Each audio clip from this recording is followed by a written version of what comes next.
Hi there everyone, it's Tammy Tutterow. Hey, I'm here with you today to do a video tutorial for you at Simon Says Stamps. The project I'm going to show you today is this little shadow box project that I've made using a Tim Holtz burlap panel. I made this one commemorating my anniversary, which is May 27th. You could change this out to put any kind of numbers, anything that's significant to you. This project's really easy to put together, and I'm going to show you how. I'm going to begin with one of the burlap panels. This one is a 4x6 panel, and I actually started to use it for a different project, so it has some paint on it, but that doesn't affect this project at all. And then we're also going to use one of the cabinet cards. Now for this project, I'm going to actually cut the center of the cabinet card out, move my craft sheet so I don't cut on it, and I'm just going to use a craft knife here.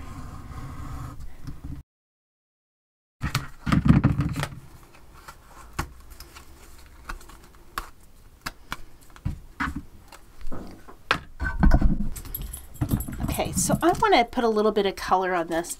Because it has a slick surface, I like to sand it first, just to give it a little age and to knock some of that finish off so that my ink will take really well. So I really don't want it to be heavy with color, so I'm just going to use ink that's already in my ink blending tool without re-inking. They're pretty inky, but if yours maybe had been sitting a little bit, or you'd use most of the ink in it, it would be a little bit more subtle like my original sample.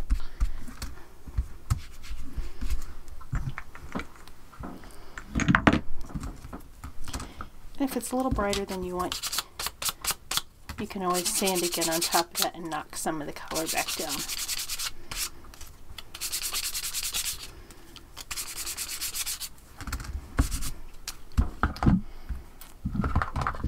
And then I want to add a brown edge. So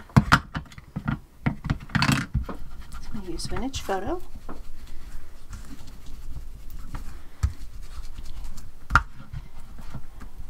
And just ink along my edges to give it a little bit of age.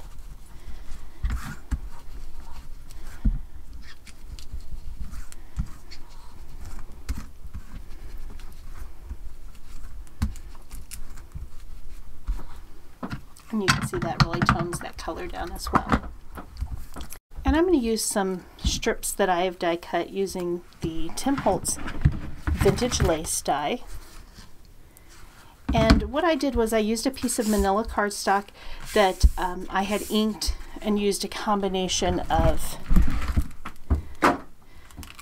picket fence, distress stain, antique linen, and Vintage Photo. And I keep a bottle of each stain color in a mister bottle so that I can use it as a mist.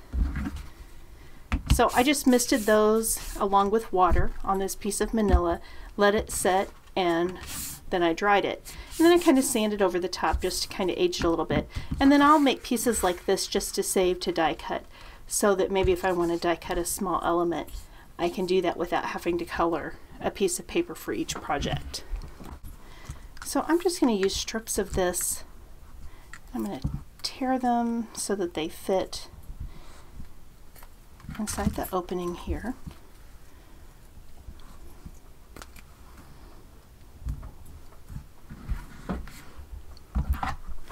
And I want to add a little bit of an ink edge to them.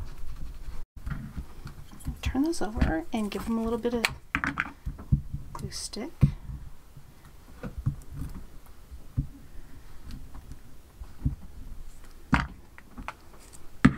And then I'm going to put them right inside. Now you remember these cabinet cards are pockets, so you still have the pocket here, and we're just going to sandwich that right inside there. And then you can kind of press that down into place to let your glue stick set up. And you can see now that when you place that over that, it'll cover up the area where the staples are and still let you see probably a little bit of burlap, depending on how neatly trimmed your panel is. Now I like a sewn edge, so I'm going to step behind me and I'm going to use my sewing machine and stitch around this, and I'll be right back in a second. Okay, here I am back again, And I've added some machine stitching around that opening just to add just another element and texture. Turn those threads away. And so here is the outside. And I think we'll wait just a second to put that on until we put part of the inside in.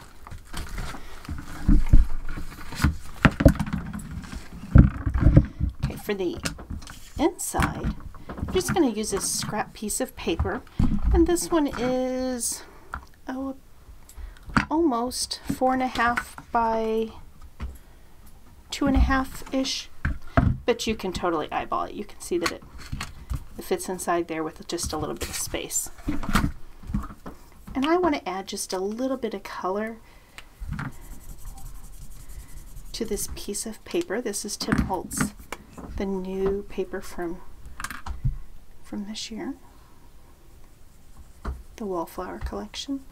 And so I'm just going to scribble a little bit of distress marker on my craft sheet, pick it up with my water brush, and scribble it on here.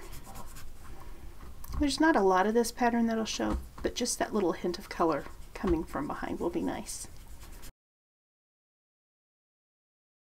Okay, so I've added a little bit of vintage photo there to the edges. I want to curl a couple edges just to add some dimension. Remember, if you curl an edge, you want to be sure that you hit that back side with ink as well so that it's not super bright showing through. And then I'm just going to use this piece of scrap mat board to give the paper a little stability in the back.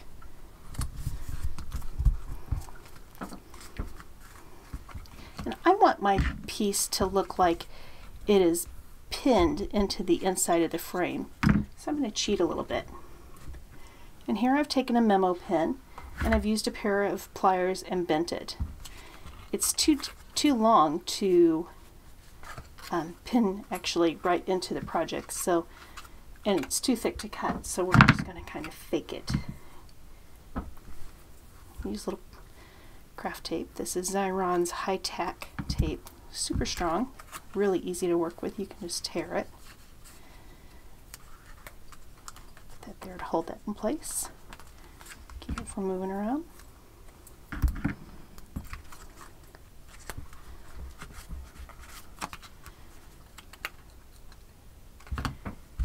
And then we'll put some foam squares on the back. Okay, so now we're just going to drop that right inside.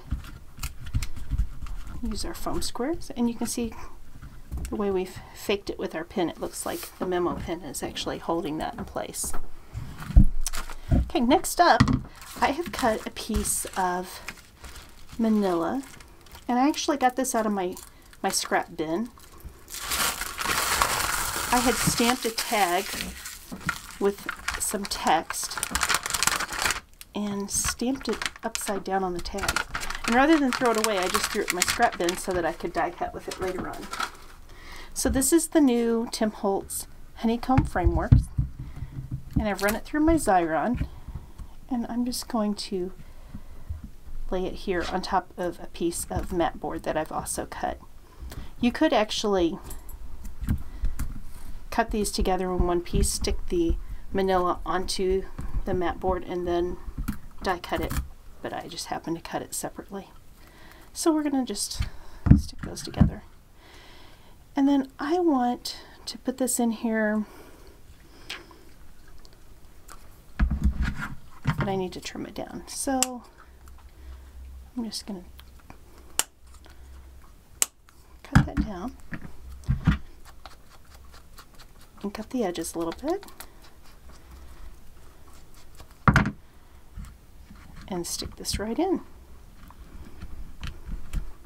Okay, so the next part of the project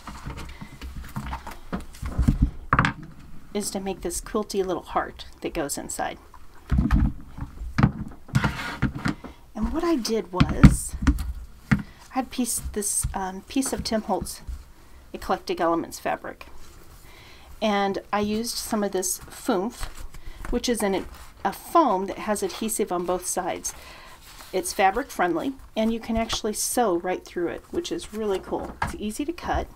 So I had just applied a piece of that to the back of the fabric, run it through my Big Shot, and this is actually the heart from the Love Struck die.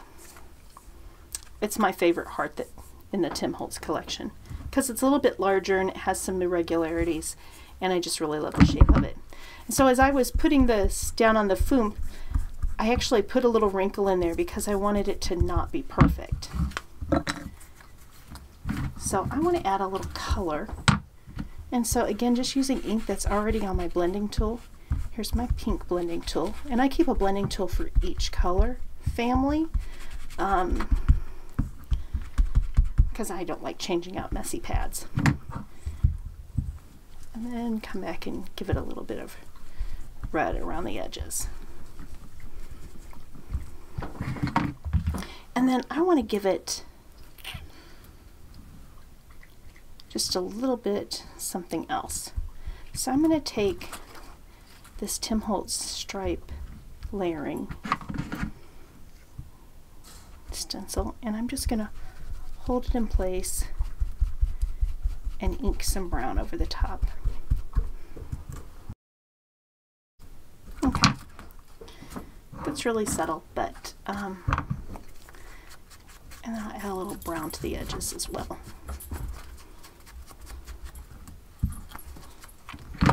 And then this is a piece of cotton batting. Just going to peel the other backing off the foof.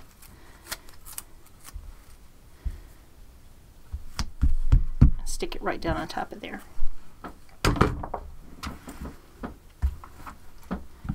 And then I'm going to use my pinking shears, and I'm going to just cut right around this. Okay, so there's our heart element, and I want to add a little stitching detail. So I'm going to come in and I'm going to stitch some straight lines here along those stenciled lines. So I'm going to my sewing machine, and I'll be right back. Okay, here we are again.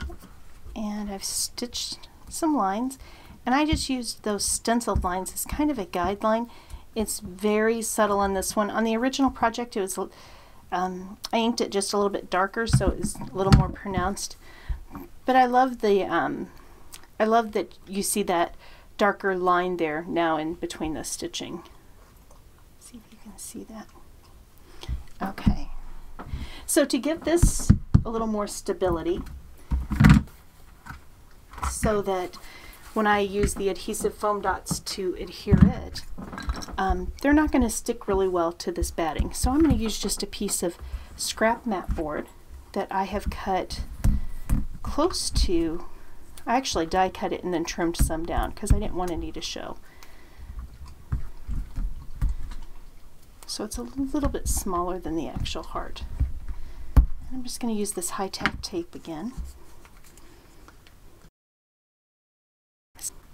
So at the base of my embellishments is this this Tim Holtz Ideology piece, and what I did was I painted it with the Vintage Verdigris patina, and this is so easy to use. You shake it up, you paint it on, you let it set for a few seconds, blot a little bit with a dry cloth or a paper towel, and then you use the reliefing block to just come in and buff it off, and it knocks that paint back off of the raised areas. It gives it a really cool effect, and it's an easy way to add color to your Ideology pieces. So I'm going to poke a hole here where I want that. Okay, so here is this piece here. You'll recognize that from Ideology as well. And these will all be in your supply list so that you can see exactly what I used. But I just took this apart, and I also painted the patina in it as well, so that I could add this to the center of my medallion compass piece. And so there they are right there through my heart. And then I also want to add one of these stencil marks. And I'm just going to put it in my hand and I'm going to sand it. And I want to knock some of the finish off just to give it a little age as well. And I clip that right here on the side. And then I'm using these mini numerals that I've also painted with the patina. I used onyx, painted it on, let it dry just for a second, and then buffed it off. And I'm going to glue those onto the front. I really like this Helmar glue, this Helmar 450 quick dry for gluing pieces like this. It dries really quickly, dries clear, and it's really strong. Okay, now we can add this piece of mat board to the back.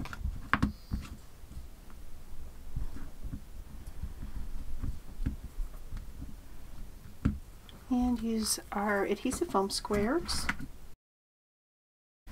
Okay, there's that.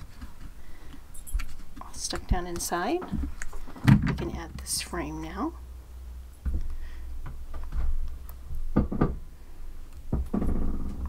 We're in the home stretch.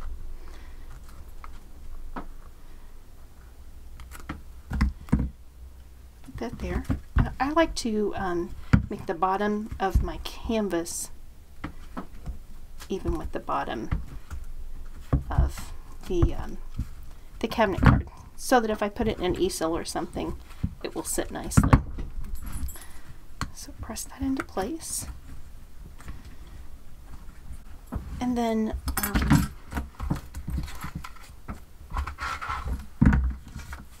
I finished up with one of these ideology labels here, but because these are made to go on the configurations, I wanted to use it flat. So I actually took a pair of pliers and bent this until I could get in between there, and then hammered it until it was flat. So it has a little extra metal there, but I think it's kind of cool looking that way. And then add a rub-on sentiment to one of the labels that go on it.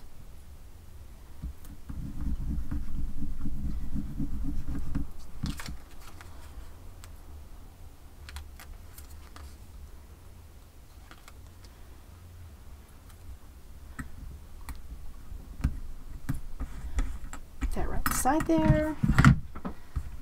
Add a little more of this fabulous glue. Oop, don't put it upside down. And adhere it in place.